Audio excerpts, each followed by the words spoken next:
Assalamualaikum warahmatullahi wabarakatuh. Saya istri dan juga perwakilan daripada keluarga Habib Bahar bin Smith ingin menyampaikan kronologis kejadian penjemputan Habib Bahar. Habib Bahar dijemput oleh tim dari kepolisian dan Kementerian Hukum dan HAM Direktorat Jenderal Permasyarakatan pada hari Selasa malam sekitar pukul 02.00 WIB dengan penjemputan yang sangat-sangat berlebihan menurut saya. Beliau dijemput oleh ratusan pasukan polisi bersenjatakan lengkap dengan mengendarai banyak mobil truk.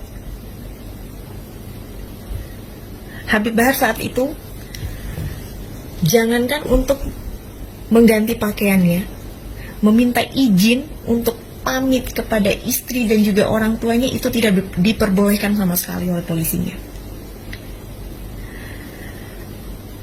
Ini udah sama seperti penculikan jenderal-jenderal yang ada di film-film kalau menurut saya, karena sangat-sangat berlebihan. Apakah tidak cukup Habib dijemput dengan satu mobil saja?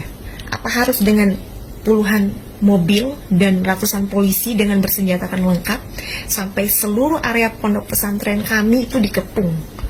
Ya, itu udah sangat-sangat berlebihan.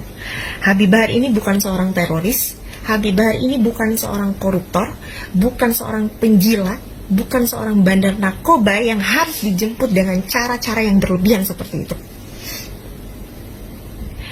Setelah itu, hari Rabu pagi pukul 6 WIB hingga malam pukul 20, kami dari keluarga ditemani pengacara hanya ingin melihat sejenak kondisi Habib Bahar. Akan tetapi tidak diizinkan sama sekali oleh pihak lapasnya. Barulah pada sekitar pukul 20.30 WIB kami dapat bertemu sejenak dengan Habib Bahar. Alhamdulillah Habib Bahar kondisinya sehat dan tidak ada yang perlu kami khawatirkan pada saat itu. Habib Bahar juga sempat diperiksa kesehatannya dan diambil darahnya. Pengambilan darah ini sangat mengkhawatirkan pihak keluarga. Kami sangat-sangat khawatir karena memang kita tidak menyaksikan sama sekali pengambilan darah daripada Habib Bahar bin Smith. Kami tidak ada di situ pada saat pengambilan darah daripada Habib Bahar. Sehingga kami khawatir dalam proses tersebut terjadi hal-hal sabotase terhadap proses pengambilan darah Habib Bahar dan dapat membahayakan kondisi daripada beliau. Kemudian hari Rabu pagi kami kaget karena dapat berita dari media bahwa Habib Bahar telah dipindahkan ke lapas Nusa Kambangan, tepatnya di lapas Batu.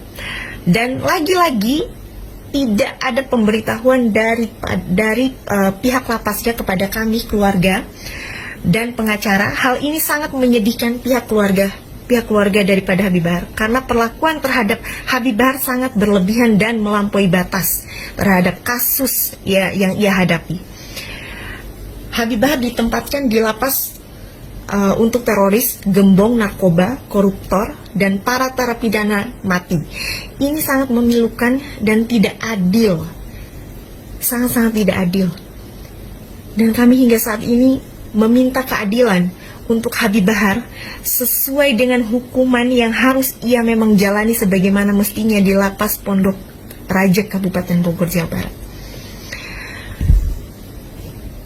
Saya menyayangkan hukum yang ada di Indonesia sekarang.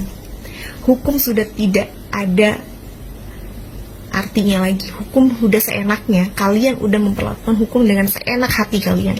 Kalian membawa Habib Bahar seenak hati kalian tanpa memberitahukan kami keluarganya, ya. Kami keluarga tidak mengetahui sama sekali. Pengacara tidak mengetahui sama sekali. Ada apa ini? Gitu loh. Dan tadi kami baru terima surat dari Lapas Gunung Sindur, surat pemberitahuan bahwa Habib Bahar akan dipindahkan di Lapas Nusa Kambangan. Habib Bahar dipindahkan tanggal 19 kemarin, ya. Sedangkan surat pemberitahuan yang kalian kirim itu tanggal 20. Kenapa Habib Bahar sudah dibawa, sudah dipindahkan, baru surat itu datang? Ada apa ini? Kami hanya minta keadilan seadil-adilnya untuk suami saya dan juga untuk guru saya Habibah bin Sumi. Terima kasih banyak. Assalamualaikum warahmatullahi wabarakatuh. Ya, akhir-akhir ini saya merasa prihatin dengan adanya beberapa habaib yang tersandung kasus hukum yang oleh sebagian kita disebut dengan istilah kriminalisasi. Sikap sebagian saudara-saudara muslim kita yang lain ikut mencaci dan mengolok-olok para habaib yang dijadikan tersangka dalam kasus hukum.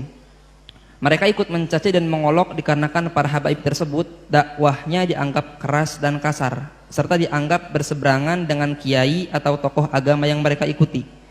Bagaimana kita harus menyikapi keadaan ini?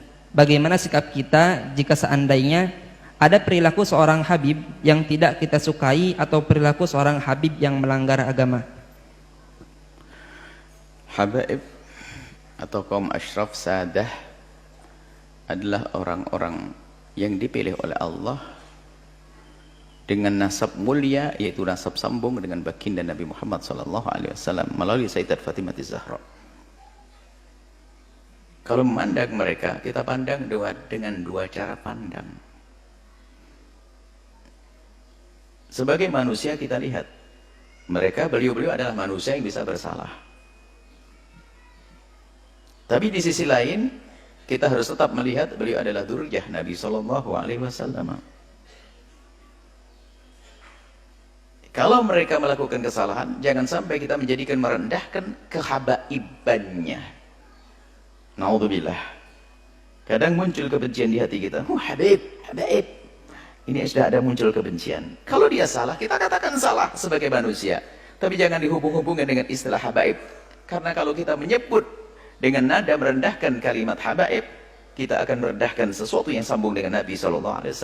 Kita tegur dia salah, tapi nggak usah karena habaibnya tuh habaib, nggak usah seperti itu. Seperti ada kebencian di hati kita dengan ahli bait Nabi, hati-hati, Nabi tidak akan menengok kita, tidak akan melihat kita. Kalau beliau bersalah, tentu kita wajib mengingatkan. Bahkan kewajiban kita mengingatkan beliau lebih daripada kita mengingatkan yang lainnya. Kenapa? Karena kita mengambil hidayah daripada kakek beliau. Kenapa di saat cucu baginda Nabi melakukan salah kok kita diam-diam saja? Tapi jangan sampai kita mencaci, mengolok, merendahkan karena dia habaib. Awas, hati-hati itu. Pandang dia salah kita ingatkan. Kalau kesalahannya jangan ditiru, jelas itu. Tapi jangan sampai ada kesan habib tuh. Akhirnya kita merendahkan nasab mulia baginda Nabi SAW. Saat itu kita akan runtuh menjadi rendah. Pandang dengan dua cara pandang. Jika salah dia manusia, sesuai dengan prosedur bagaimana meluruskan kesalahan yang benar. Tentunya bukan dengan bermacam caci maki dan sebagainya. Kemudian jangan dihubung-hubungkan dengan masalah nasab tadi. Nasab mulia itu pilihan dari Allah. Nggak bisa, orang minta pun nggak bisa dapat. Itu sudah dipilih. Beliau punya nasab sambung kepada Rasulullah SAW.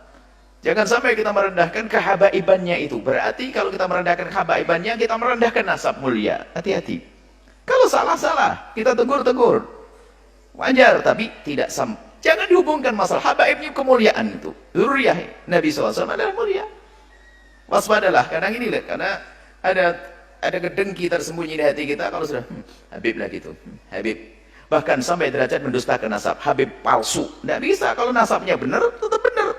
Kita mengatakan palsu, malah masuk wilayah dosa lagi. Kalau masalah ada habib yang bersalah, ya tugas kita bagaimana? Sebagai pengikut Nabi yang mencintai Nabi, gimana perilaku kita dengan cucu Nabi? Apakah kita rela cucu Nabi melakukan kesalahan seperti itu?